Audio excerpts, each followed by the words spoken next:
نحمده ونسلم على سيدنا ومولانا محمد رسوله النبي الأمين المكين الحنين الكريم الرؤوف الرحيم. أما بعد فأعوذ بالله من الشيطان الرجيم. بسم الله الرحمن الرحيم. فقد لبثت فيكم أمرا من قبله أفلا تعقلون. صدق الله العظيم وصدق رسوله النبي الكريم ونحن على ذلك لمن الشاهدين والشاكرين والحمد لله رب العالمين. حمد و صلات کے بعد لائق صد احترام حاضرین و سامعین، خواتین و حضرات، اللہ اور اس کے حبیب صلی اللہ علیہ وسلم کا فضل و کرم ہے جس کے صدقے سے ہم سب جمعۃ المبارک کی اس بابرکت نشست کے اندر حاضر ہیں. دعا کریں اللہ تبارک و تعالی ہم سب کی حاضری اپنی بارگاہ میں قبول و منظور فرمائے. جیسا کہ آپ کے علم میں ہے کہ گزشتہ جمعۃ المبارک سے ہم نے سیرت رسول صلی اللہ علیہ وسلم کا موضوع شروع کیا تھا.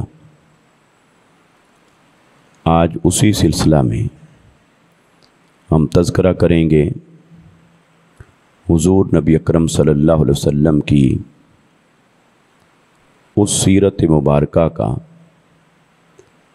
جو اعلان نبوت سے قبل کی ہے، یعنی بعثت سے پہلے، اعلان نبوت سے پہلے یا اظہار نبوت سے پہلے جو آپ کی سیرت مطہرہ ہے وہ کیسی تھی اور وہ ہمارے لیے کیسے سرچشمہ ہدایت ہے.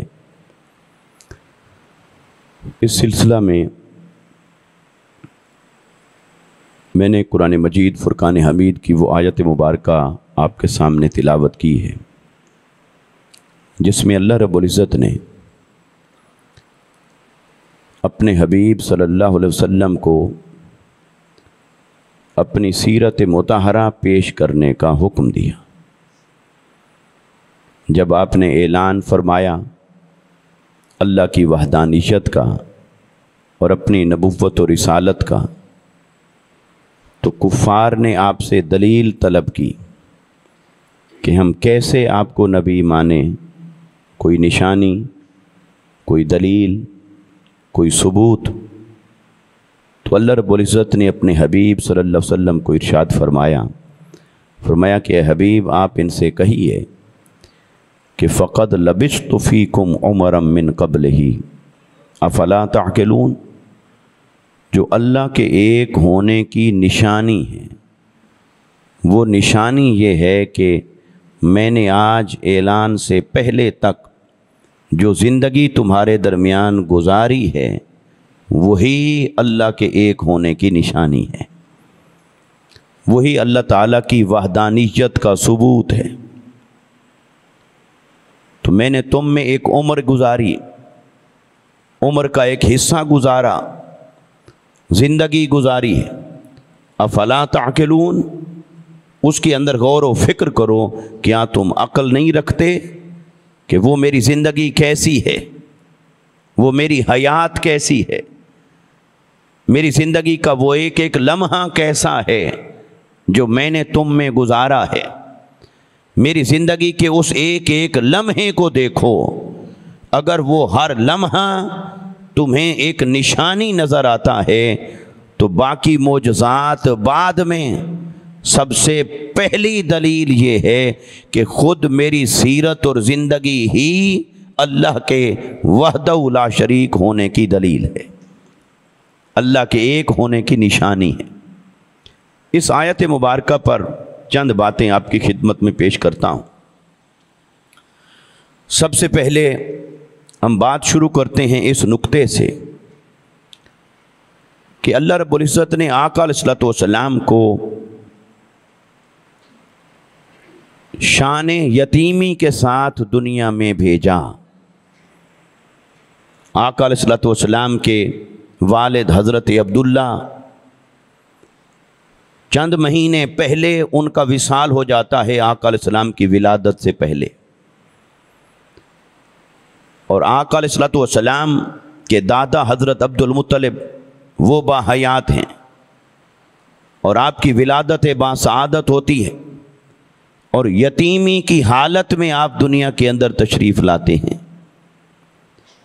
تو اللہ رب العزت نے فرمایا وَوَجَدَكَ عَائِلًا فَأَغْنَى، اے حبیب صلی اللہ وَوَجَدَكَ ضَالًّا فَهَدَى وَوَجَدَكَ عَائِلًا فَأَغْنَى، اے حبیب صلی اللہ علیہ وسلم ہم نے آپ کو حاجت مند پایا اور آپ کو غنی کر دیا، اور اسی طرح ہم نے آپ کو یتیم پایا اور پھر ہم نے آپ کو ایک محفوظ پناہ دی، آپ کو ایک اچھی پناہ دی۔ ہم نے آپ کو یتیم پایا، الم یجدک یتیما فآویٰ، کیا ایسا نہیں ہے کہ ہم نے آپ کو یتیم پایا اور پھر ہم نے آپ کو پناہ دی اور ایک محفوظ ٹھکانہ عطا فرمایا۔ تو آقا علیہ الصلوۃ والسلام کو اللہ رب العزت نے شان یتیمی کے ساتھ ہی دنیا میں بھیجا۔ ایک تو یہ تاکہ دنیا کے ہر یتیم کے لیے یہ دلاسا بن جائے کہ اگر اللہ کا محبوب بھی یتیم ہو سکتا ہے تو کسی اور یتیم کو دکھی نہیں ہونا چاہیے۔ رب کا نظام یہی ہے، وہ جسے عظمتیں عطا فرماتا ہے انہیں تکلیفوں سے گزارتا ہے، جنہیں شان اور مرتبہ عطا فرماتا ہے انہیں مصائب اور آلام سے گزارتا ہے، یا یوں کہیے کہ جنہیں اللہ رب العزت اپنی عطاؤں سے نوازتا ہے انہیں کئی محرومیوں سے گزارتا ہے۔